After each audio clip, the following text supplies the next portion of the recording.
নমস্কার বন্ধুরা, কিচেনে আপনাদের সকলকে স্বাগত। আজকে আমি বানাবো নিরামিষ আলু পটল। তার জন্য আমি আলু আর পটলটা খুব ভালো করে ভেজে নিয়েছি। আমি একটা মশলা করব। তার জন্য আমি মিক্সিতে প্রথমে মৌরি, ধনে, জিরে একটু ঘুরিয়ে নিয়েছি। কিছু চীনা বাদাম দিয়েছি। এবারে দিয়ে দেবো অল্প একটু আদার গুঁড়ো। এবার দেবো 1.5 চামচ টমেটোর গুঁড়ো। আপনারা চাইলে কাঁচা টমেটো ব্যবহার করতে পারবেন। আমার যে গুঁড়ো ছিল আমি গুঁড়ো ব্যবহার করলাম। এটা লঙ্কার গুঁড়ো নয়, এটা টমেটোর গুঁড়ো।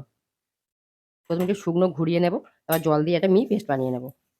কড়াইতে দিচ্ছি অল্প সরষের তেল, একটা গোটা লঙ্কা, শুকনো লঙ্কা, একটু গোটা জিরে। এখানে ফোড়নে আমি আর কিছু দেবো না। আমার যে হিংটা শেষ হয়ে গেছে, যদি আপনাদের হিং থাকে একটু হিং দিয়ে দেবেন। ফোড়নটা আমি খুব ভালো করে ভেজে নেব। ফোড়ন থেকে খুব সুন্দর গন্ধ বেরিয়েছে। এর আমি যে বাটা মশলা পেস্ট করেছি, মশলাটা আমি দিয়ে দেবো। মশলা পুরোটাই দেবো। মিক্সির ব্যাটটা ধুয়ে একটু জল দিয়ে দেবো। আমি হলুদ গুঁড়ো দিয়ে দিলাম। ঝাল যে যেমন খাবেন সেই অনুযায়ী লঙ্কার গুঁড়ো দিয়ে দেবো। এবার দেবো পরিমাণ মতো লবণ। ভালো করে কষিয়ে নেব। মশলাটা খুব ভালো করে কষানো হয়ে গেছে, মশলা তেল ছেড়ে দিয়েছে। ভাজা আলু পটলটা আমি দিয়ে দেবো।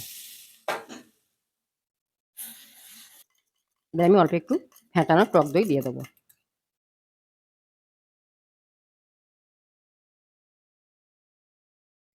দেখুন এটা আমার খুব ভালো মতো কষানো হয়ে গেছে। যদি কেউ গ্রেভি খায় তারা জল বেশি দেবে। যদি কেউ শুকনো শুকনো করে অল্প একটু জল দিয়ে ঢাকা দেবেন। আমি একটু গ্রেভি করব, জল দেবো। এবার আমি ঢাকা দেবো। দেখুন আমার নিরামিষ আলু পটল রেডি হয়ে গেছে। আমি একটু গরম মশলা গুঁড়ো দিয়ে নামিয়ে নেব। তারপরে আমি দেখাবো।